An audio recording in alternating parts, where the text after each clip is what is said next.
I just graduated from high school in June, and 6 months later was the Pearl Harbor invasion.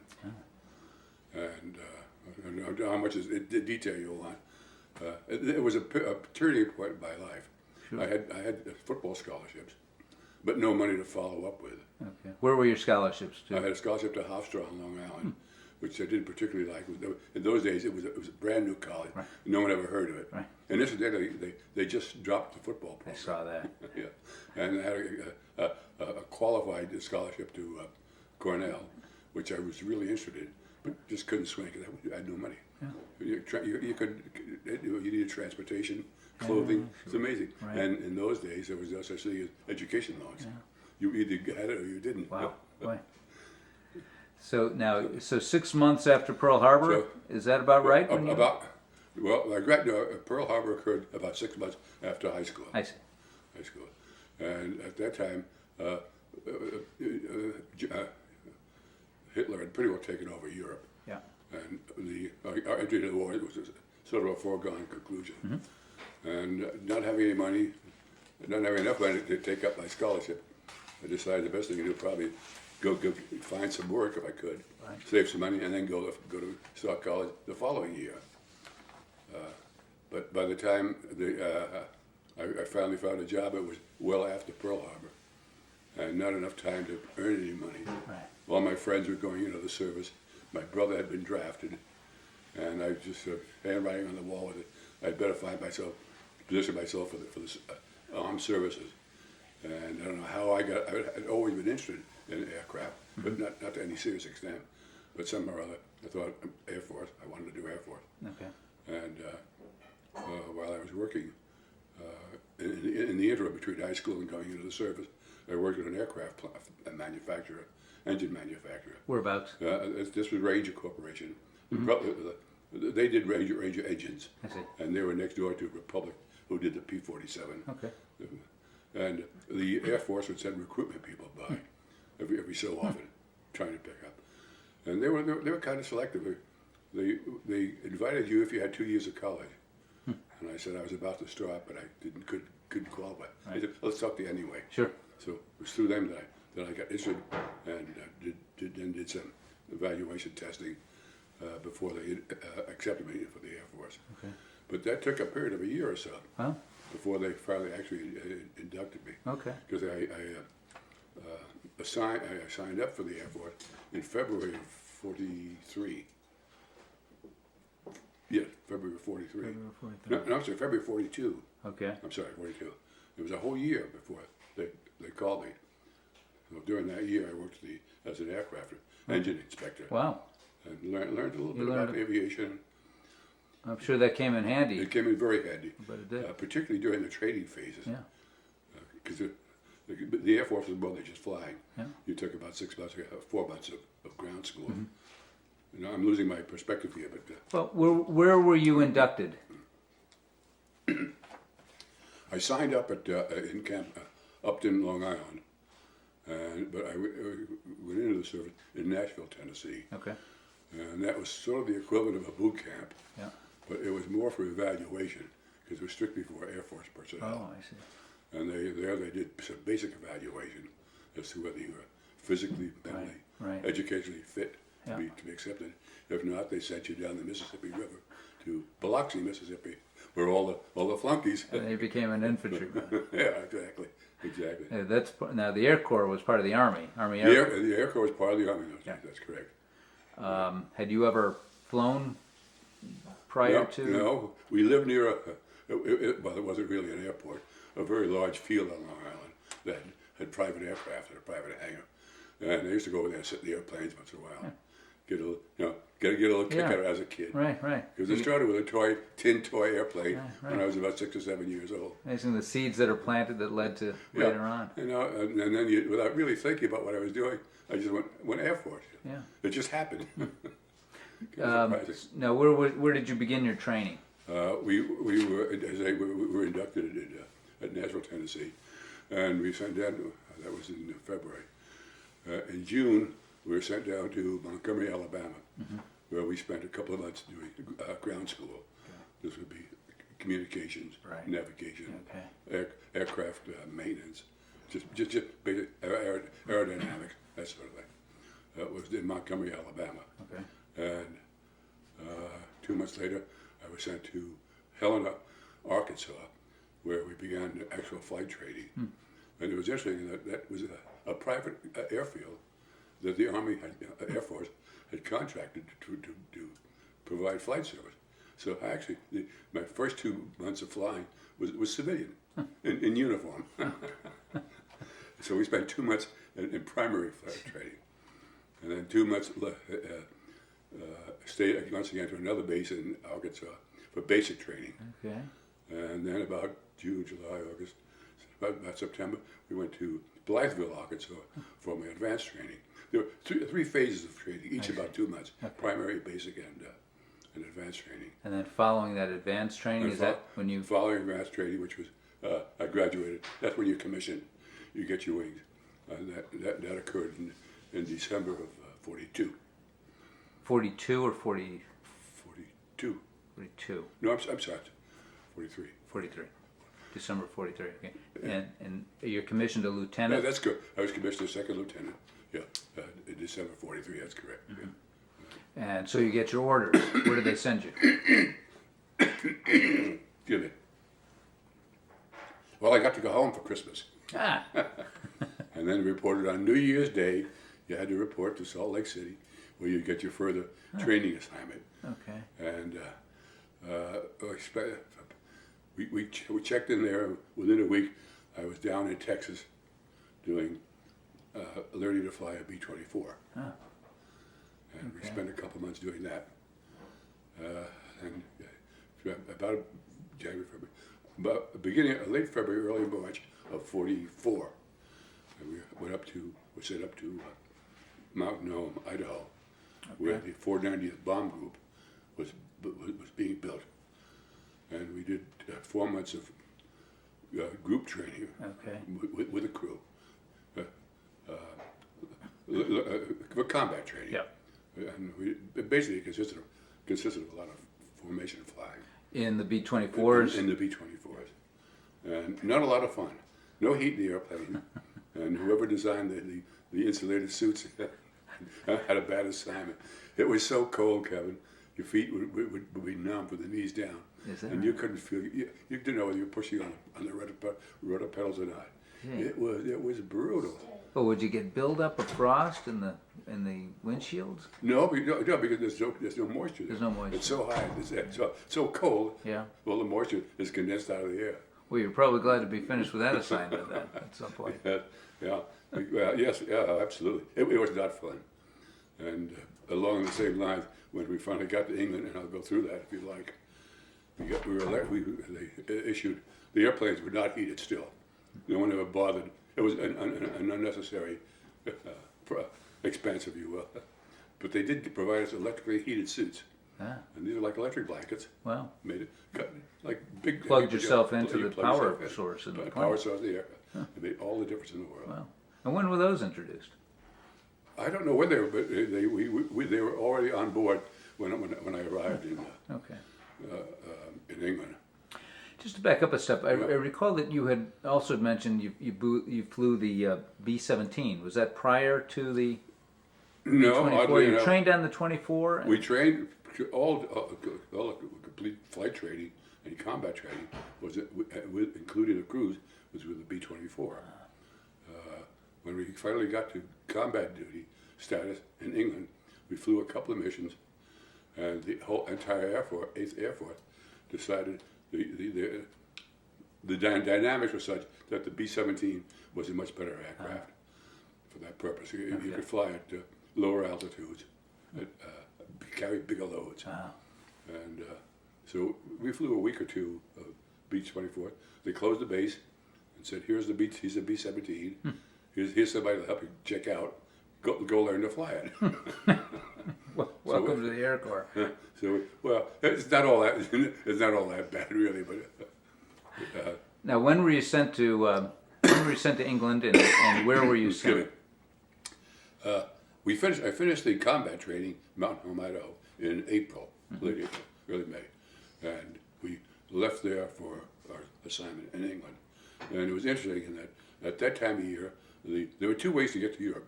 The northern route through Nova Scotia, Iceland, so on, was a shorter way, but just too cold. The equipment, it was too much for the men and the equipment. Okay. So the alternative was to take the southern route, which is a long way around, and we had to fly from Mountain Home, Idaho to Florida. I forgot where it was. In Florida. From Florida, we went down to Trinidad, Brazil. Wow. From Trinidad, we did further down into Fortaleza, Brazil, and that is where the continent, South American continent, bulges out and is closest to Europe, closest to Africa, and it's just across the pond from the African skull. The back, the shape of Africa. Yeah. So that's an overnight flight from Fortaleza in Brazil to Dakar in Africa. And then from Dakar in Africa, you fly north for quite a distance to Marrakesh, Casablanca area. Wow. And I think I mentioned this to you last time. It's one of my favorite stories. There was no restrictions on altitude. And so I got down, I wanted to see the desert. I'd always been a geography freak. And I wanted to see what the camels looked like on the desert. So we flew across the Sahara Desert. One of the great accomplishments of my life. I enjoyed that. How low did you get? Oh, 1,500 feet. Is that right? Yeah. Wow. You're on your own. In the B-24? This was in the B-24. Wow. Now, how big a crew does the B-24 hold? There were 11. 11. There was a tail gunner and a nose gunner. Okay. There was a top gunner, belly gunner, 2 waist gunners, and the engineer. Right. And then there were 4 officers, the pilot, the co-pilot, a bombardier, and a navigator. Okay. There's a total of 11 people. And you were the chief pilot. Right, as the pilot, right. Okay. Now, on that long roundabout way up to England, did they allow you any time off, or were they hustling you right up there? You'd get a day of rest or something. Yeah, okay. It took almost 2 weeks. 2 weeks to get there. Well over a week. And where did you go to in England? Where was your base? We ended up in Marrakesh, and interesting enough to get to England. If you fly straight north from Marrakesh, you go over France, and you get the English Channel, but Hitler was in the way. So we flew up to the Mediterranean and then flew west out to Gibraltar, right, around the Horn, and then you turn back and go back northeast up to England. And we landed at Land's End. I'll never forget it. We're at the very, very southwestern tip of England, where the island was out in fingers. Yeah. That's southwestern. Southwest. Yeah. Southwestern. Yeah. Okay. Now, were you stationed there then? No, that was our arrival point. I see. And my favorite, one of my favorite stories. I like to deride people. I like to complain. After all that flight, we finally landed, got down in England, and it was Land's End, and there were no facilities to stay. You had to sleep in the airplane overnight. Right. But the Red Cross was there, and they were kind. So we landed. Got put together, went to see the Red Cross, and they gave us coffee and donuts. Then they wanted a quid. What's a quid? But I was shocked that they had to pay for my coffee and donuts after all that. Well, they probably weren't too thrilled when they paid them with a quarter. But then that's still not my base. We then had to fly from the southeast of England to the Channel. The Channel, English Channel, a little town called Reupload is where the base was. I see. But the geography in England is very, very confusing from a navigational point of view. There are really no main distinguishing features. It's just patches of green. So they sent an escort. They sent us a P-47 to escort us to show how to get to the base. Wow. Because the first 2 days of flights, when we finally got to the base, we were just flying around England, getting familiar so you can recognize it. But it was very confusing. If you came out of a cloud, you would never know where you are. Wow. Just rural farmland green. Farmland green, yeah. That in Ireland, amazing how green it was. Right. Because it was May then. Right. And, all the rain. The water, right, exactly. What? So now you're in the base. Is that the name of the town? The train station is DISS, D-I-S-S. The town near the train station is I-E-Y-E. I see. And this must have had at least 500 people. It had a post office and a barber shop, and there was a pub, of course, and something else, and that was it. That was it. So there wasn't much to do when you weren't on duty.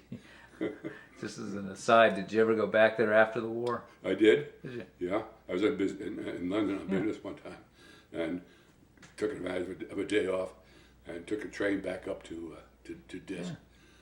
You know, it's up in the Wash. You know, I was Norwich. gonna ask, whereabouts in England is that? Northern England. It's on the.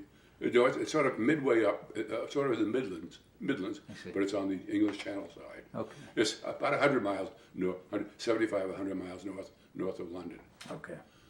And I'm sorry. What?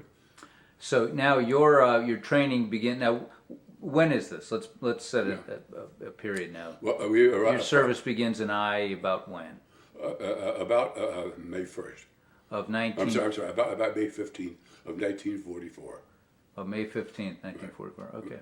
I don't, that's quite the right date, but Right. within a few days. Yeah. And we flew a week and a half a dozen flights with other crews, with like more experienced crews who have been brought in to help us adjust. Were these training missions or were these bombing? No, these were real bombing missions, but they were what we call milk runs. Okay. Safe for us because we were as safe as they could be for us. Right. Because we were new kids on the block. They didn't kick us around, and safe for the guys that were helping us because they had flown their share, and they didn't want to get any more exposure than they had to. So where would you go on these milk runs, and what would you? What Basically, targets would you? Just across the channel. Yeah. Anywhere from Caen, CAN, Yeah. down to I can't. So up to the southern tip of France, Okay. wherever that was. Right. And penetrations were very, very shallow. Brussels was a fairly short run. And the defenses hadn't been fully developed yet. So if you stayed very close to the channel, you were fairly safe. The anti-aircraft defenses weren't fully developed as yet. Plus, they're flying at very high altitudes, I imagine, for those. And those, yes, we did. Again, About how high would a... well, the B-24 was designed for an operational altitude of 24,000 feet, Okay.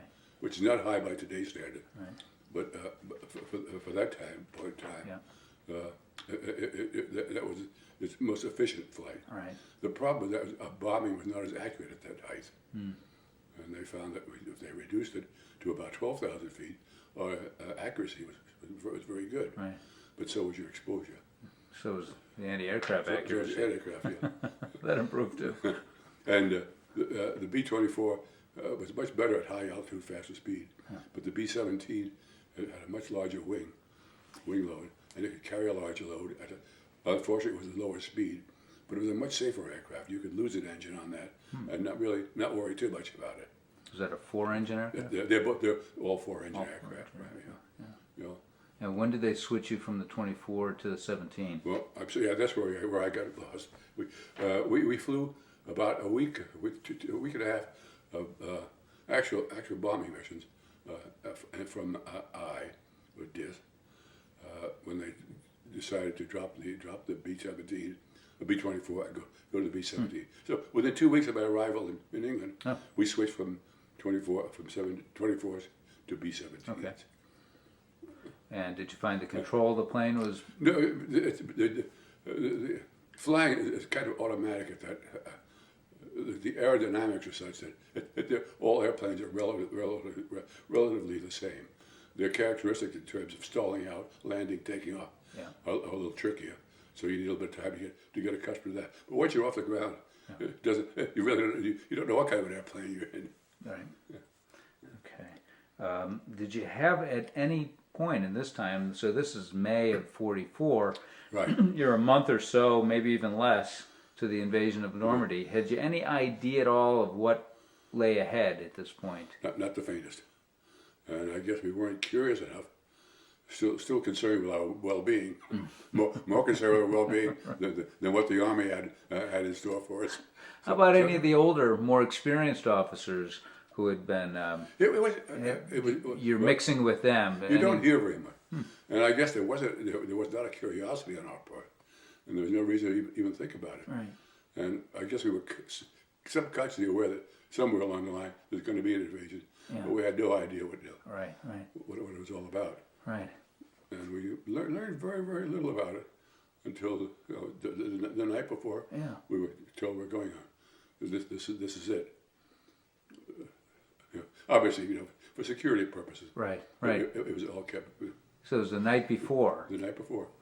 Well, Because they had canceled it, hadn't they, a couple of times because of the weather? they had weather problems, but again, even that was not was not general information. Okay.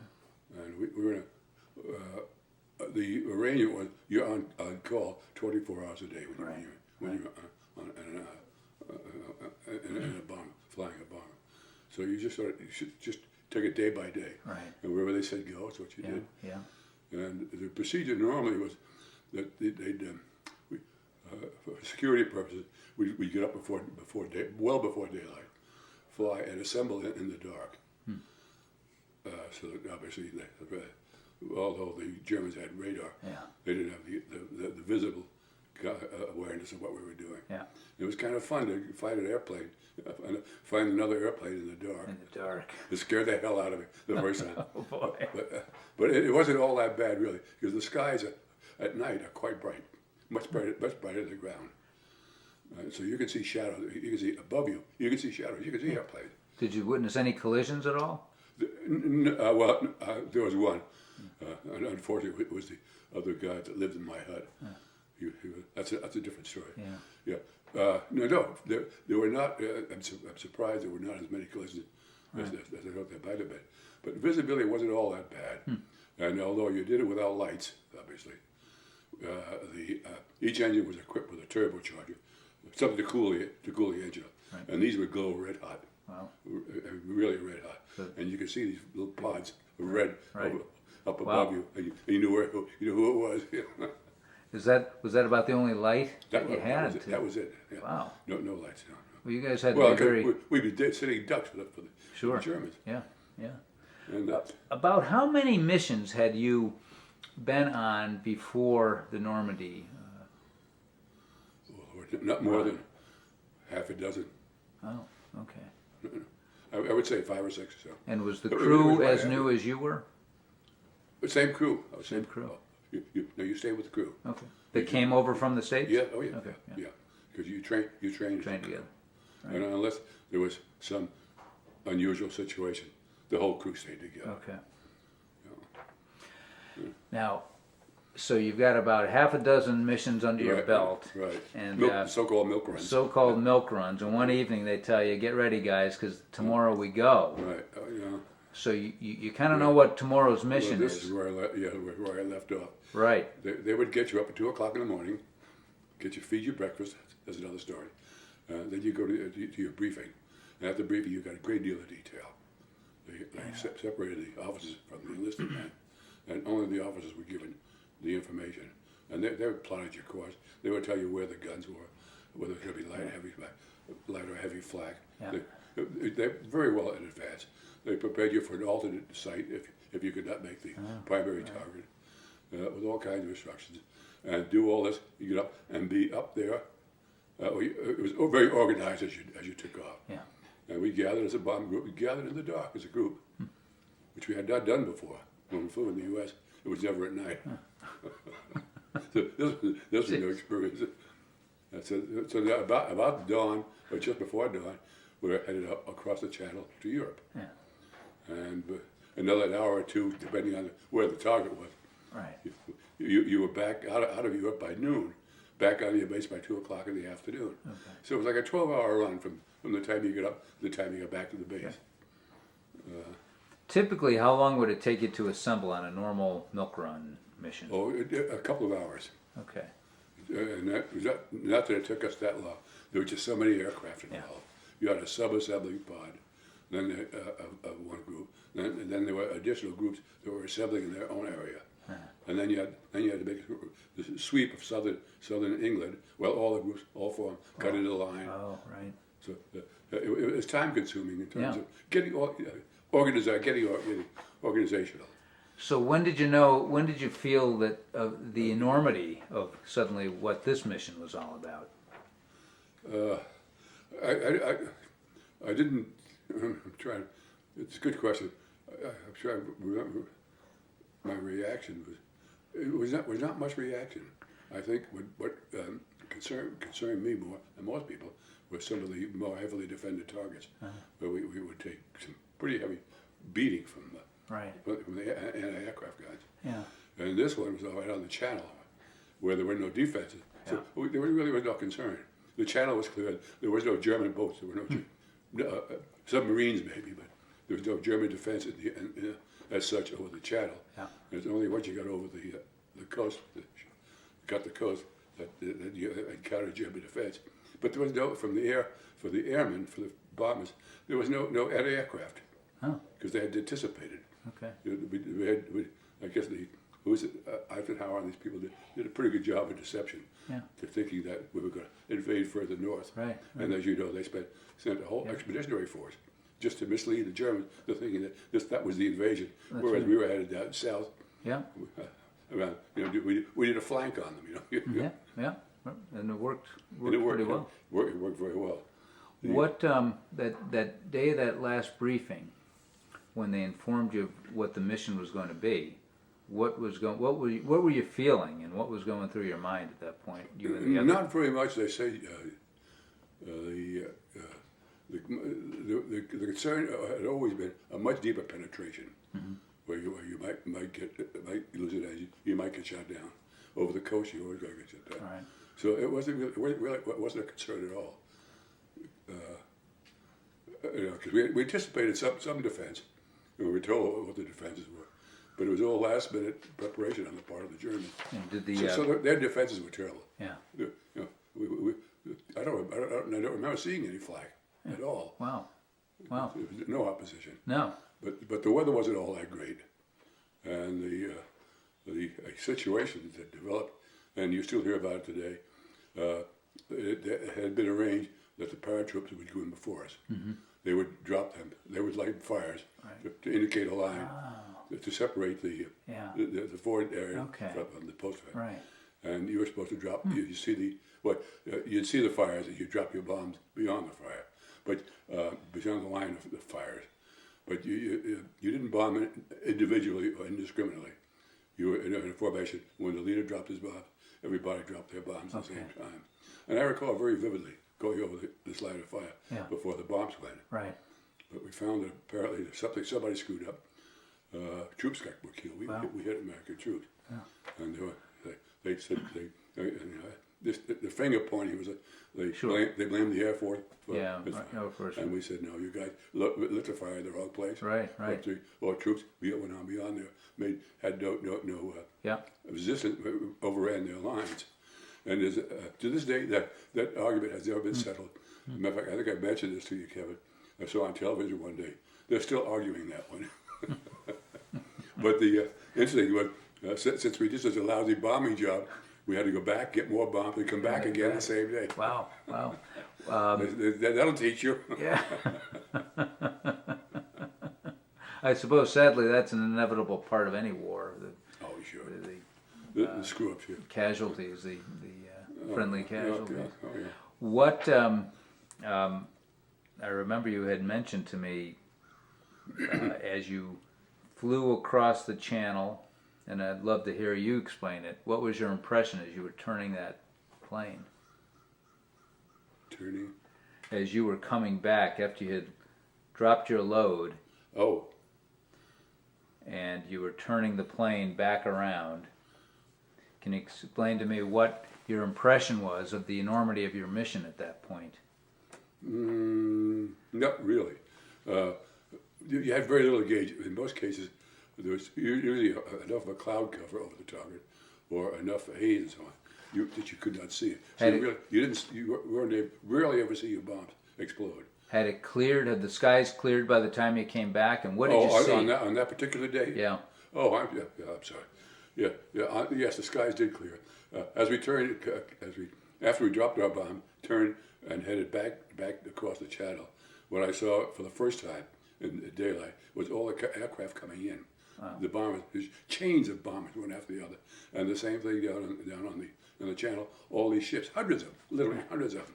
The skies were just full of airplanes, like mosquitoes, with aircraft coming in. Yeah. So I concluded from that one, we must have been one of the first early ones. Yeah. Because there were still so many hundreds of aircraft behind us. Right.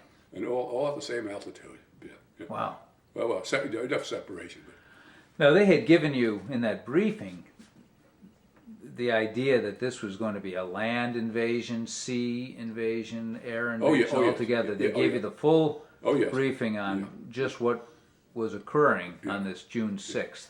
Yeah. None of it came as a surprise.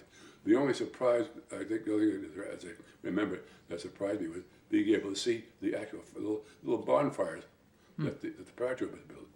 Because they say the weather was not good. It was hazy. It was smoky. Yeah. But on occasion, you could actually see the fire. So we knew, and you could see enough of the fires, so you knew you could position yourself. Right. Okay. You knew you were at the front lines. Right. Yeah. Interesting. Yeah. How many missions did you go on that day? Well, they say because of the confusion of whether we dropped the bombs in the right spot or the wrong spot, we had to go back, get more, load up again, and fly the same mission again. Wow. And by this time, we're on the command of the navigators, that the chief navigators, as to where you drop your bombs. There were no marks at that time. Okay. And I don't know how they decided what the targets were. I don't know. Do you know what the targets were? What towns you were over No. at that point? Yes, I do remember this very famous story of the paratrooper that got hung up on a church steeple. Oh. I remember seeing that church. It was a countryside. St. Marigles. Yeah, that's the one. Yeah. Yeah. And I do recall seeing that, but I had no idea what it was. It was like another cathedral, Right. which is kind of interesting from the air in those days. At about 12,000 feet, these large cathedrals just loomed prominent. Amazing how they stuck up into the sky. Yeah.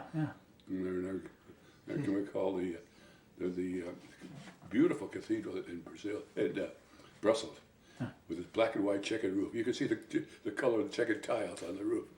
But the way they stood up, because the rest of it was kind of a smudgy, dirty color, Right. Particularly early in the morning. But these cathedrals just outstanding. Right. This is one of the things that got me interested in architecture, by the way. Is that right? Yeah. I had a sense about it before, but I could visualize that. The one in Cologne, the cathedral, massive, just a massive thing sticking up out of the ground. Right.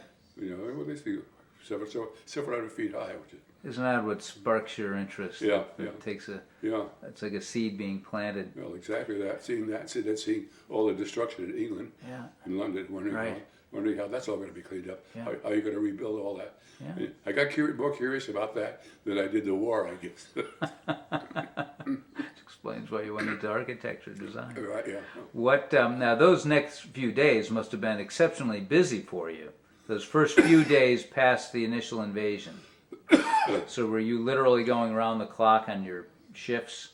You know, with some No. rest in between, or how? Can you No. explain to me how? They used the Air Force for the invasion just for that day, Oh, and there was no follow up for the troops after that.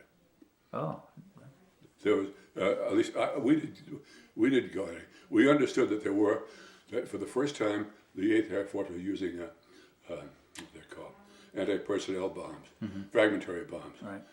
And these, Oh, these yeah, they explode by pressure, Right. just above the ground. Yeah. And we understood that they were used for the first time. Okay. But I never had it by aircraft. All right. Because basically we were looking for it. Okay. Bridges and refineries. Yeah. So then you went back to the base. When did your missions resume? After let's say the initial invasion. When did you again begin resuming your missions?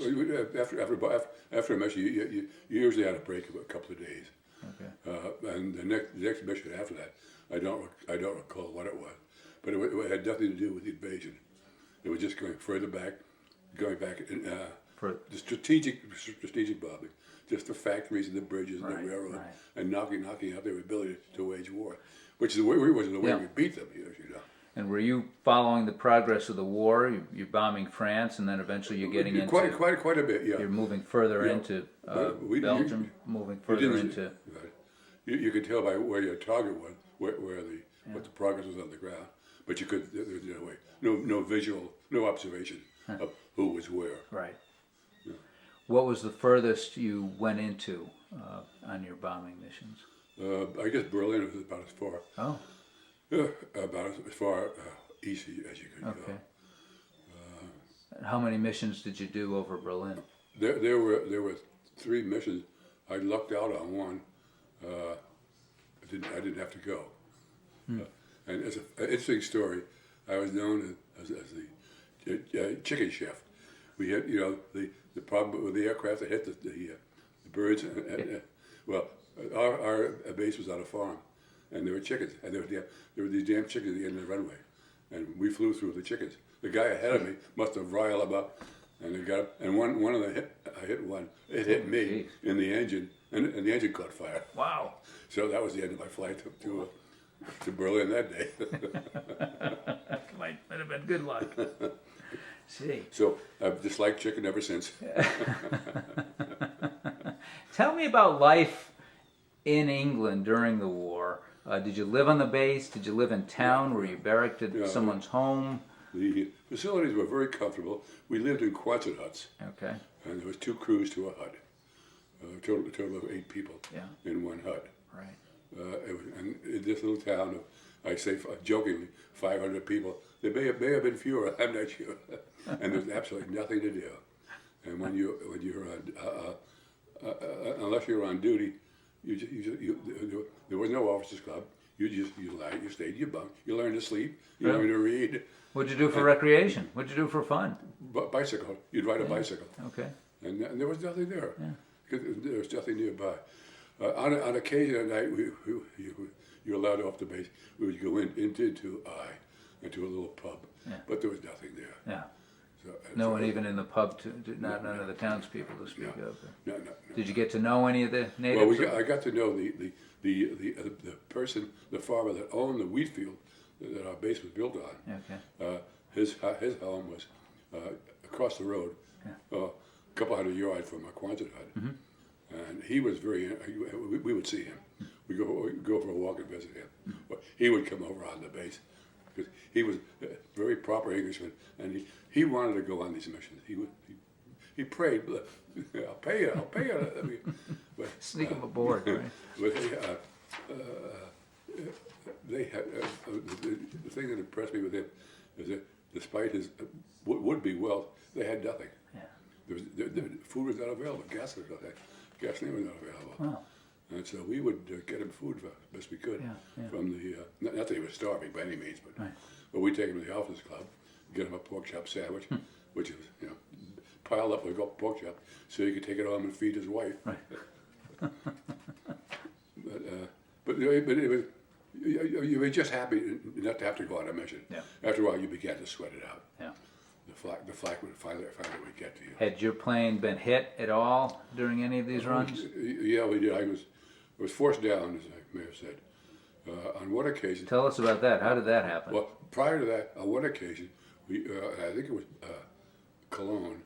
We went in at about 12,000 feet, which was too low, and we took a lot of flak. I found out when we got back, no problem. Got back before the next flight. They had patched the aircraft. There were over 100 holes of flak that had pierced the fuselage. Fortunately, nothing was of any consequence. And none of the men had been hit by it? Right. But on a subsequent mission, and I can't remember, I think it was Ludwigshafen, I was hit by flak, and I lost an engine.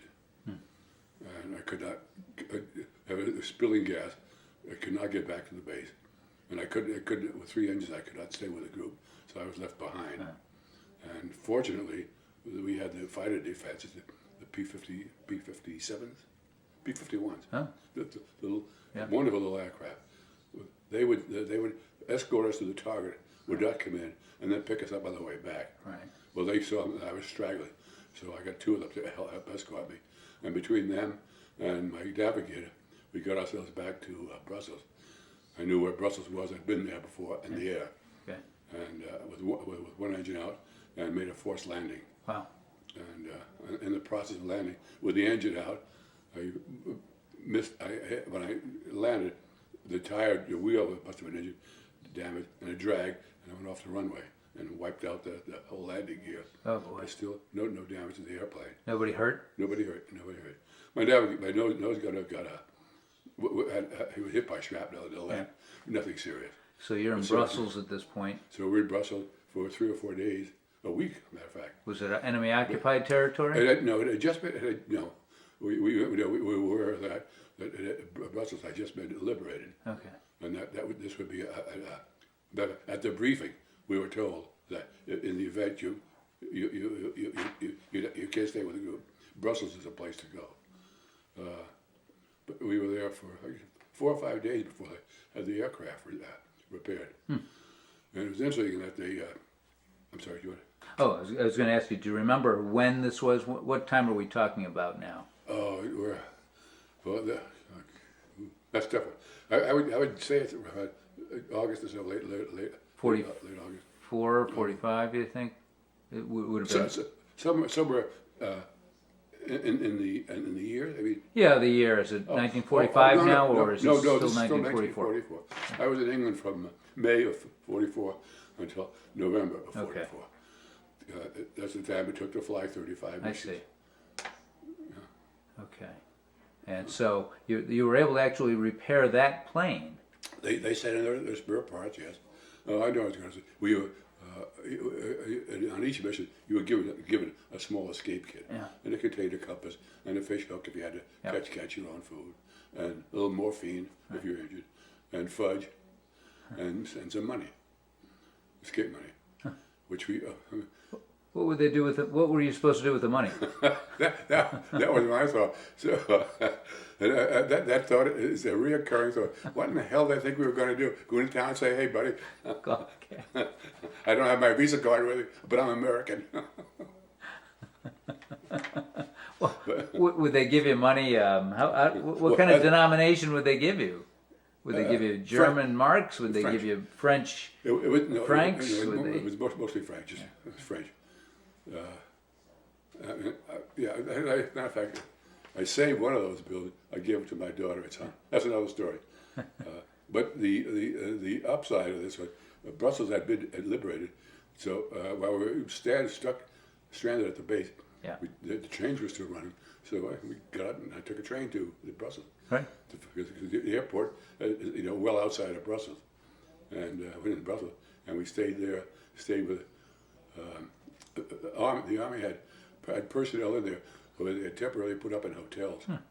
So I shared a bed with a sergeant. That's all I had, and no food. And I said, "Let's go to the restaurant." Well, there was a restaurant, but all I had was rabbit, and I didn't realize what a rabbit. It was stewed rabbit, and it was like shoe leather. And the waitress came by, and I said, "I can't eat it." So she just took it up and put it back in the pot. And that wasn't the money wasn't the problem there. There was nothing to buy but champagne. So we bought champagne with the escape money. Well, there you are. So they were right. They got us the right. It came in handy. It did, right? Exactly. Now, tell me about the most. Was that the most dramatic mission you were on? Yes, I would say so. Yeah. And I understand you flew 35 missions 35, altogether? Yeah. So I think you said May through November. May through November. What happens in November of 44? I was on my way back home. I completed my missions. Okay. And I was returning home, and they had arranged. The arrangement was there was the U.S. had a flight service. It was called MATS, M-A-T-S, Military Air Transport Service. Mm-hmm. It was an airline, like an airline, but only for military personnel. And they flew a regular schedule from the U.S. to Scotland, and so I was free to go to Scotland a week or so before my departure, more than a week, where I'd fly out. But in the interim, in those days, you could travel anywhere you want. Right. There was no cost. So I just rode the trains, and I traveled all over England, just go town to town. And on one occasion, I met a very lovely English girl. I still think of her, who invited me to stay with her house. Her dad was a general, and he would welcome an opportunity to talk with an American. Right. But I said, no, thanks. I want to go home. Go see my mommy. So you didn't take her up on No, that no. offer. So you got home to the States. Where did you end up? We came home I got home for Thanksgiving, spent Thanksgiving and Christmas at home, and again on New Year's Day, report for duty, first of the year, in Columbus, Mississippi, where I spent, I guess, a couple of months as an aircraft flight instructor. Oh, I returned to fly again, Right. twin engine. So now you're This was training. Now I was teaching, now I was Yeah. instructing. Yeah. It was the same aircraft that I flew when I was first learning, but now I was back there as a pro with this thing. Yeah, right. And the difference was all the difference in the world. well, how did I that know how make to you fly. feel? I mean, what was going through your mind now? It had to be almost surreal to you. Now you're back training after 35 missions, combat, and now you had left all that much earlier ago Right, as a yeah. young guy who had never had that experience. Well, I guess my concern at that point in time, just to fill out time in a youthful way before I discharged, because the war was pretty well over by then, and they were reducing the amount of flight training, and it was difficult to get an assignment, and you had to fly 3 hours a month in order to get flying pay. So you volunteered to instruct, do flight instruction. I see. But by the same token, they also had an instruments flying school Yeah. there, which I had not done before. Oh, We learned to fly totally on instruments. right. So I spent a good amount of time in these trainers. Yeah. They're so-called link trainer. It simulates Yeah. a cockpit. Okay. And I took a good amount of instrument flight training there, Right. which later on allowed me the privilege of taking an aircraft on my own and go anywhere I wanted in the U.S., Oh boy. which I did. I flew home on one occasion, Yeah. flew down to Texas at another Did you? occasion. Remember that, Joanne? When I flew into Newark? This was quite a thrill on your own to fly over New York City. Yeah. Be on your own. Oh, I bet it is. I bet it is. That was quite memorable. I'll bet that is. So the war's beginning to wind down at The this war was point. pretty well done. When did you first learn that the war was over? We were on a training mission. I was on a flight mission with a student, and they were at the tower. We called in the tower. We were ready to land. And we called the tower for landing instructions. And at that time, they said, "Guess what? It's all done." And words to that effect. Yeah. And I got so excited over this, I took the control and buzzed the tower, which normally. Strictly against regulation. Yeah, exactly. So I learned it while I was in the air. So you finally got that plane in. Yeah, You just learned that the war in Europe was over. right. Did you go out and celebrate? What'd you do? I don't think so. No, I don't remember what we did afterwards. No, I Hasn't don't. sunk in yet. No, I don't think so. Having gotten back home was, as far as I'm concerned, the war was over. Right. I'd done my share. They had offered me an advancement to get a captaincy if I wanted to sign up for another 2 or 35 missions. Were you tempted? And I said, no, thanks. No. Well, I was tempted because it got to be easy near the end. There was very little resistance. Right. There was no aircraft resistance at all. The Germans had no air force. And the ground fire was bad, but it was lessening. And there were fewer and fewer targets. So there wasn't much opportunity there. But I do remember on one of my very last missions, we had dropped our bomb. We were still in formation. And we turned around. We were heading back, and the engineer who had a position, he would stand behind you. He had a dome over behind the pilot seat, with a dome where he could stick his head up and see what's above. And he tapped me on the shoulder and said, I looked over, and here was this little German jet, the first jet you've ever seen. No kidding. Sitting out there, just as brazen as he could be. Huh. And it was obvious. Right across from you. Right. I could see the pilot. Obviously, he was bragging. I guess his instruction was to show the Americans we're not dead yet, right. because he had no intention of shooting us. And we were so relaxed, didn't have enough sense to shoot. No, well, it didn't aid, but it occurred to me afterward, what the hell was my waistcoat doing on that side? Yeah. He should have seen that. Oh boy! Wow. It could have been a disaster. Sure. But as it turned out, he was not armed at all. Yeah. And I think about that once in a while. The Germans just didn't quit. They said, "No, we're still at. Don't worry We're about still it." here. Not only that, we've got the first jet. Yeah, right. Yeah, be careful, American. We got to get you with the jets. So now the war's ending, and you got to figure you're what now? How old are you? About 20, 24. 19? 24? Yeah. So you're thinking now, what do you do with the rest of your life? Exactly. You're a changed guy from the time you went in. Right. So what do you do, and how did you decide? That was kind of automatic for me. This is one of the nice things about the war. It was a pivotal time in my life. It gave me a direction that I would not have had otherwise. Yeah. And I knew that I wanted to go to school. I knew that it was an educational program that would cover tuition. So it was a foregone conclusion I was going to go to school. Finally get to go to college. Right. You know? GI Bill, is that GI right? Bill, exactly. And the question now was where football. I said, that's the thing of the past. You're a big boy now. No more games. And the alternative was go to college or go to the airlines. Yeah. So I went down to had some interviews with United. I was in Lubbock, Texas, with the United Airlines, and we talked about working for them. Yeah. And we went through a preliminary screening. We did some little flight testing. I'd flown the same airplanes that they had flown, that they used, so I was qualified. And they said, "This is fine. We're interested, but we can't do anything with you right now. You're in the service.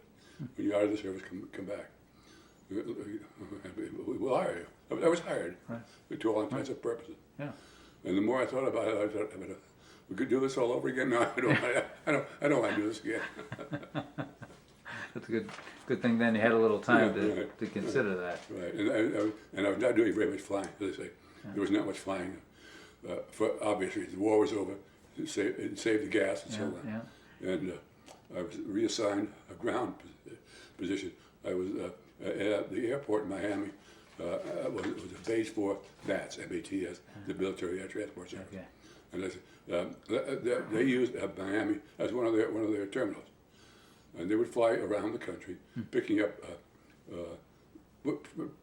travelers, basically, mostly medical cases from hospitals, from Tennessee, from Washington D.C. to wherever they were going. They did this on kind of a regular schedule, so it was almost like running an airline office.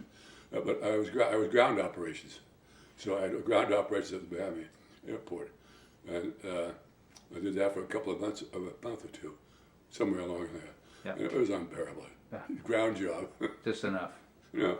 So you applied to school. Well, through that office, however, the Air Force, who I think were very good about, I think they recognized their sense of responsibility for us. Yeah.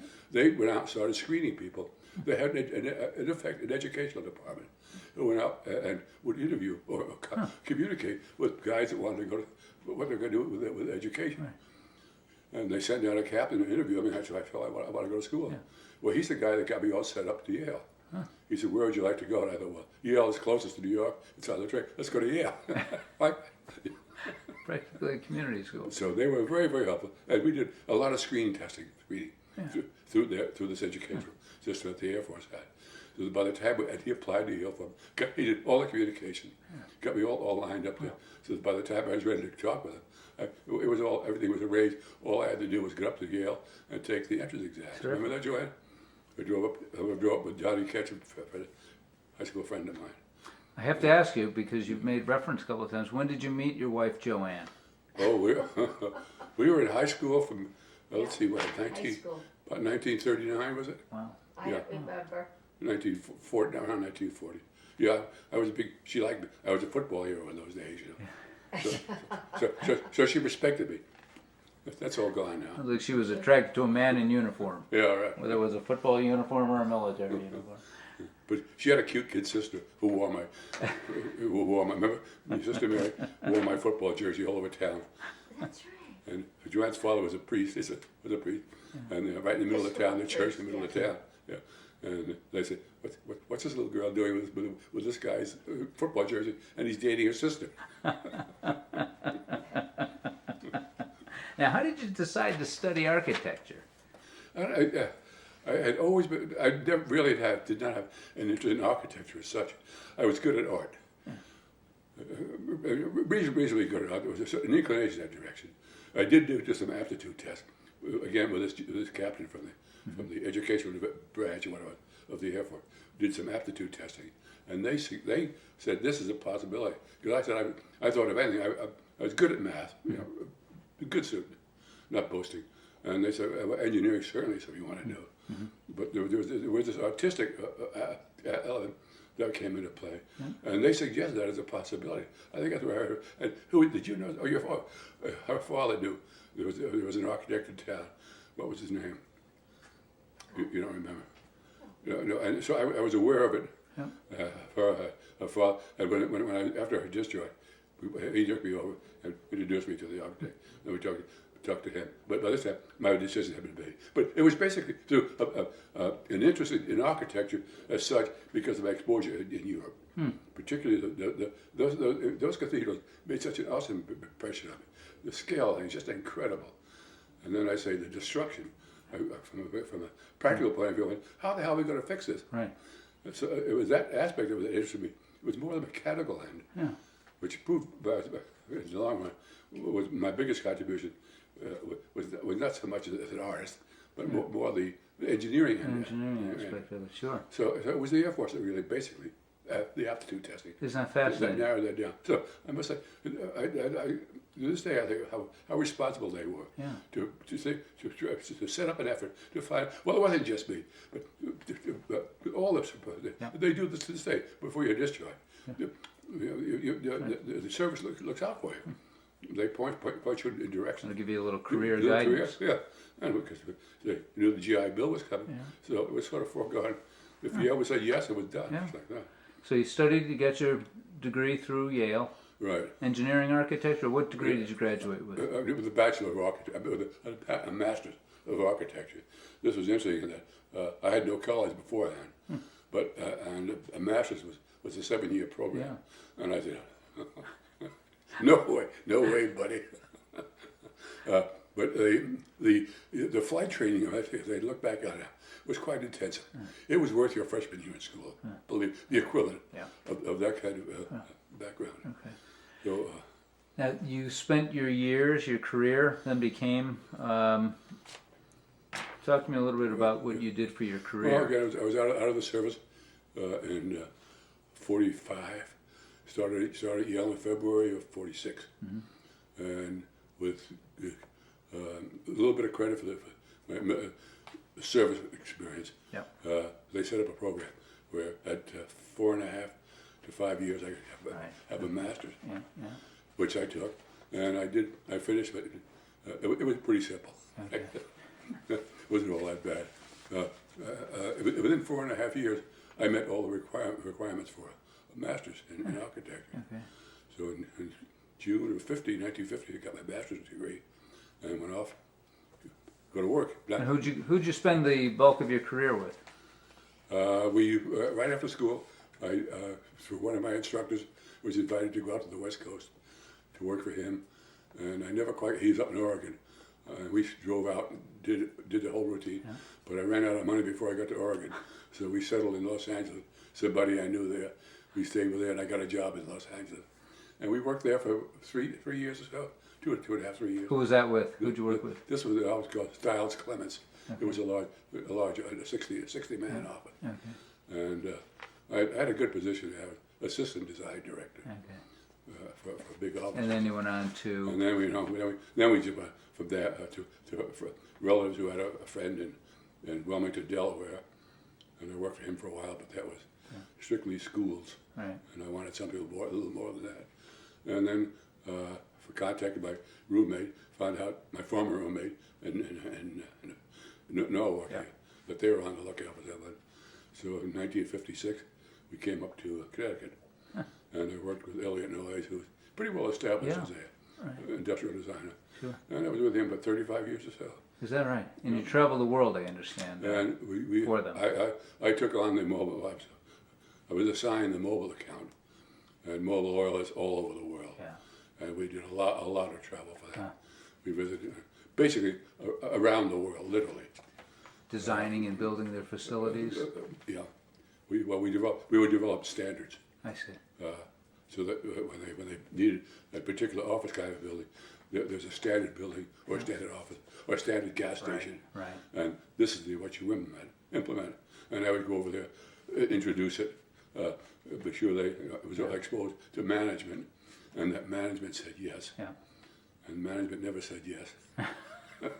They didn't want it. It's interesting, yeah. They could not stand the American corporation, even in those days. Oh boy.